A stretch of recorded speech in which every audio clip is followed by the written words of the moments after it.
1st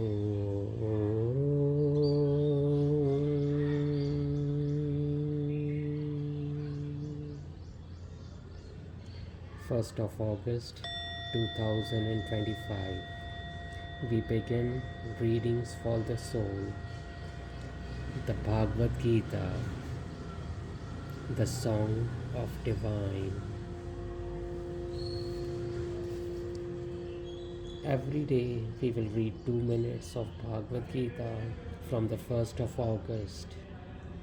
August is an auspicious month when there is Krishna Janmashtami, the birthday of Lord Krishna, and Radha Janmashtami, the birth date of Radha. One of the most auspicious months of Shravana is going on, and Chaturmas, 4 months of divine meditation at 4:30 a.m. in the morning is going on. We started with Mahalakshmi temple on 6th of July, and meditation continues for Chaturmas till 1st of November 2025. In between we went to Rishikesh. The first Raman Somvar we celebrated at Nilkant Mahadev temple, Rishikesh, most divine place, on the most divine day of the first Monday of Shravan. The 1st August, again the auspicious month, we begin by reading the Gita, daily 2 minutes. This book is from the Gita Praise. In Rishikesh, in the Gita book stall, you will get this book at just 30 rupees. A very nice small pocket diary for reading Gita. The Bhagavad Gita, or the Song of Divine, Sanskrit and English translation. It begins with the mantra, the Krishna mantra. Tvameva mata cha pita tvameva, tvameva bandhuscha sakha tvameva, tvameva vidya dravinam tvameva, tvameva sarvam mama deva devam. Om Shri Krishnaya Namaha. Om Shri Vasudevaya Namaha.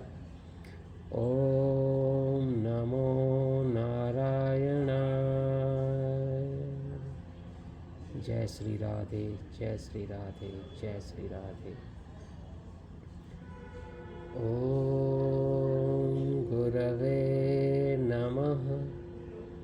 Om Ganeshaya Namaha. Om Saraswati Mataya Namaha.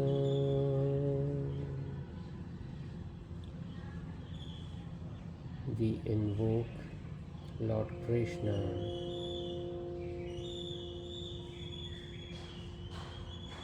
the Guru, the Saraswati Mata, the goddess of knowledge, Lord Ganesha, the bestower of knowledge, remover of all obstacles, and making all successes in our life. We begin Gita with these invocations of gods and begin the journey. Om Namo Narayana.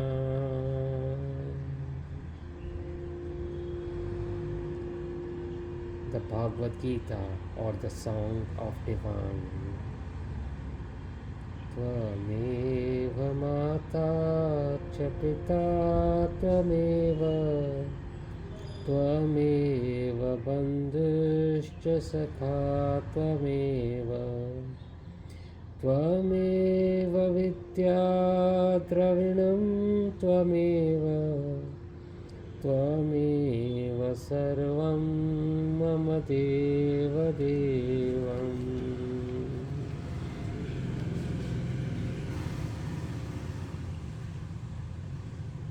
About the Gita. As a book of scripture, the Bhagavad Gita has assumed a position of universal interest. Its teachings have gained appreciation not only in India but far beyond its borders. The Gita library comprises 1400 editions of Bhagavad Gita published in 34 languages, including 8 foreign languages. This is the humble attempt for bringing out the English edition of the Gita pocket-sized book. We trust it will find favor with the English reading public. The English translation of this edition has been based on the Hindi rendering of Gita made by Sannyasi Jayadayal Goyankaji, appearing in the Gita Tattva number of Hindi monthly Kalyana, published by the Gita Press. In preparing the present English translation, the translations have made use every now and then the other English translation of the Gita, and we express our grateful acknowledgement for the same.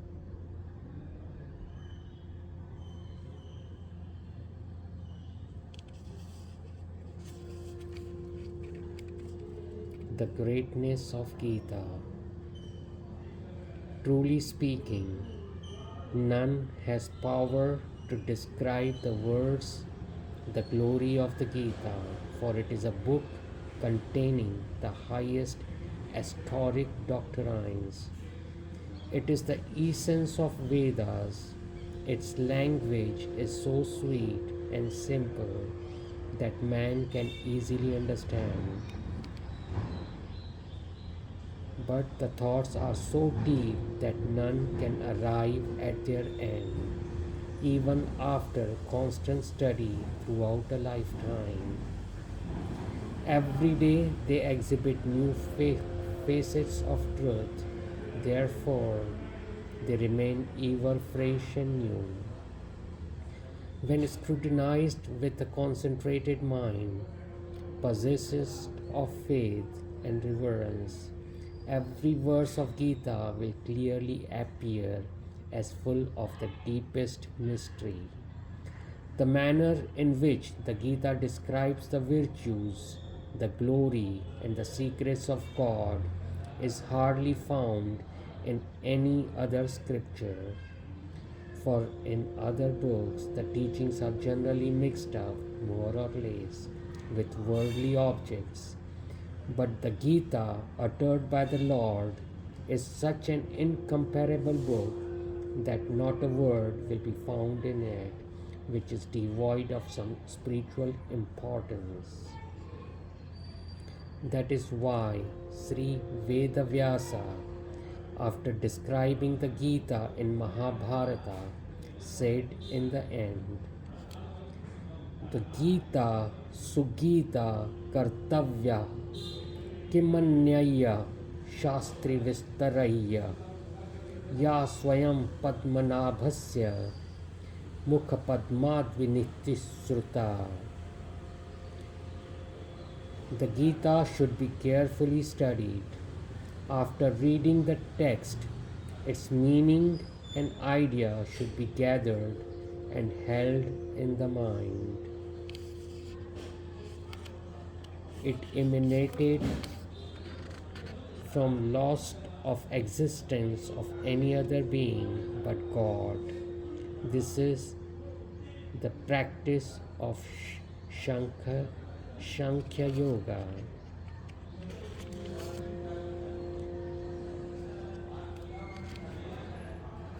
The lotus-like lips of Bhagwan Vishnu himself, from whom the navel sprung into the lotus. It emanated from the lotus-like lips of Bhagwan Vishnu himself, from whose navel spring the lotus. What is the use of studying the other elaborate sculptures? Moreover, the Lord himself also described its glory at the end of the Gita. All men, irrespective of Varna and Asrama, possess the right to study the Gita. The only qualifications needed for the faith and reverence, for it is God's injunction to propagate the Gita only among his devotees. And he further said that women, Vaishyas, Sudras, even men born in sinful wombs, can attain the supreme state of salvation if they cultivate the devotion to him. And through worship of him by the performance of their own nature-born duties, man can attain the perfection. Reflection on these verses make it clear that all men have equal right to God realization. But owing to the lack of understanding of the truth behind this subject, many persons who have only heard the name of the Gita make this assertion that the book is intended only for monks and ascetics, and then refrain from placing the book for study before their children. Out of the fear lest through knowledge of the Gita they later renounce their hearts and homes and turn ascetics themselves. But they should consider the fact that Arjuna, who had due infatuation, prepared himself to turn away from the duty of Kshatriya and live on the arms, being influenced by the most secret and mysterious teachings of Gita. Lived the life of householder all his life, performed duties. How can very Gita produce this dramatically opposite result? Therefore, men who desire their own welfare should give up this delusion and with utmost faith and reverence induce their children to study the Gita, understanding the meaning and understanding the idea of every verse. And while studying and reflecting on it themselves, should accordingly, the injunction of the Lord, earnest take to spiritual practice. For obtaining this most valuable human body, it is improper to waste even a single moment of one's time to indulging in transient enjoyments, the roots of sorrow. Principal teachings of Gita. For his own realization, God has laid down the Gita two principal ways: Sankhya Yoga, Karma Yoga. First is Sankhya Yoga and second is Karma Yoga. Of these, first, Sankhya Yoga, all objects being unreal like the water in the mirage or the creation of the dream, the gunas, which are the products of Maya, move in the gunas. Understanding this, the sense of doership should be lost with regard to all activities of mind, senses, and the body. And being established ever in identity with all pervading God, the embodiment of truth, knowledge, and bliss, consciousness should be lost of the existence of any other being but the God. This is the practice of Sankhya Yoga. The existence of only God. This is the practice of Sankhya Yoga. Second, Karma Yoga. Regarding everything as belongs to the God, maintaining equanimity in success or failure, renouncing the attachment and the desire for fruit. All work should be done according to the God's behaves and only for the sake of the God. and with utmost faith and reverence, surrendering oneself to the God through mind, speech, and body. Constant meditation in God's form with the remembrance of His names, virtues, and glory should be practiced. This is the practice of yoga by disinterested action. The result of both these practices being the same, they are regarded as one in reality. But during the period of practice, they being different according to the qualifications of sadhaka, the two paths have been separately described in chapter 3. Therefore, the same man can't tread both the paths at one and the same time, even as though there may be two roads to the Gangas. A person can't proceed both the paths at the same time. Out of these, Karma Yoga can't be practiced in the stage of sannyasa, for in that stage, renunciation of karma in every form has been advised. The practice of Sankhya Yoga, however, is possible in every asrama or stage of life. It is argued that the Lord has described Sankhya Yoga as synonymous with sannyasa. Therefore, sannyasis or monks alone are entitled to practice it and not the householders.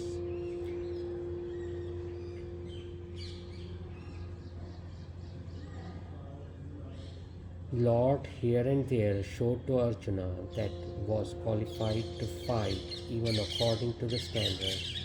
If householders were ever disqualified for Sankhya Yoga, how could these statements of the Lord be reconsidered? True, there is the special saving clause that the sadhaka qualified for the path of Sankhya should be devoid of identification with the body, or so long as there is identification of the ego with the body, the practice of Sankhya Yoga can't be properly understood. That is why the Lord described the practice of Sankhya Yoga as difficult and disinterested Karma Yoga being easier to practice. The Lord exhorted Arjuna every now and then to practice it together with constant meditation on Him. In short, there are two ways, the Sankhya Yoga and the disinterested Karma Yoga, where each and every activity we offer to the God without expectation of the fruits. Yam Brahma Varunendru Dramaruttaha Stuvanti Daivaha Stavaya Rarvendraha Sandakrahmopanishadaya Ya Samagaha Dvana Vastitat Dagatena Manasa Pashyanti Yamayogino Yasyantana Viduha Surasurugunaha Devaya Tasmai Namaha. We bow to that Supreme Purusha, the Narayana, who is extolled even by the great gods like Brahma, Varuna, the god of water, Indra, the god of the rain,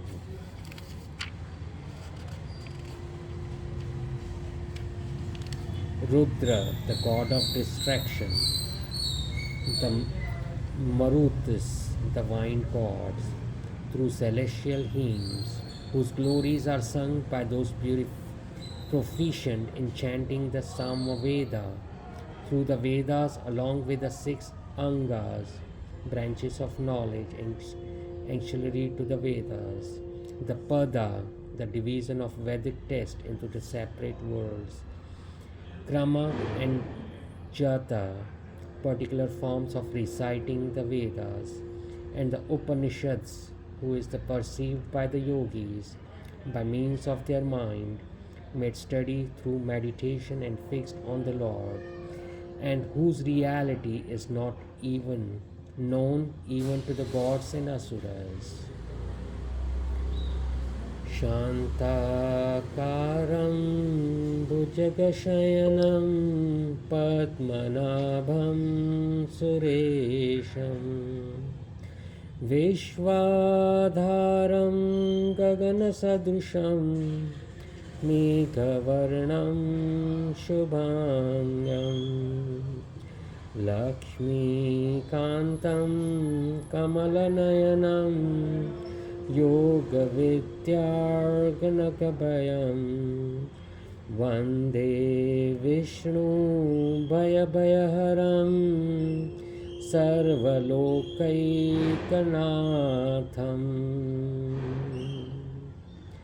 Obeisance to Vishnu, the dispeller of the fear of rebirth, the one Lord of all the religions, possesses of the tranquil form, lying on the bed of the snake, from whose navel has sprung the lotus, the Lord of all celestials, the support of the universe, similar to the sky, possessed of the color of the cloud and possessed of handsome limbs, the Lord of Lakshmi, the goddess of wealth, having lotus-like eyes and realized by yogis in meditation. The importance of yoga. This is a long video of 21 minutes, 23 minutes. The importance of yoga. And we will begin from tomorrow. The Gita.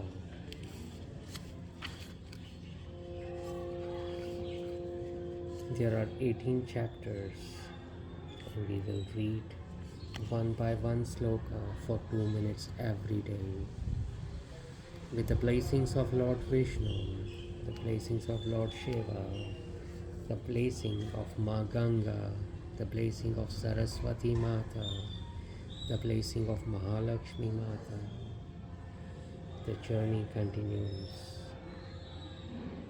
Om Purnamada Purnamidam Purnachya Purnamudachyate Purnasya Purnamadaya Purnameva Vashishyate. Om Namo Narayana, Om Namo Narayana, Om Namo Narayana, Om Namo Narayana. Om Bhurbhuvasvaha Tatsaviturvarenyam Bhargo Devasya Dhimahi Dhiyo Yo Naha Prachodayat.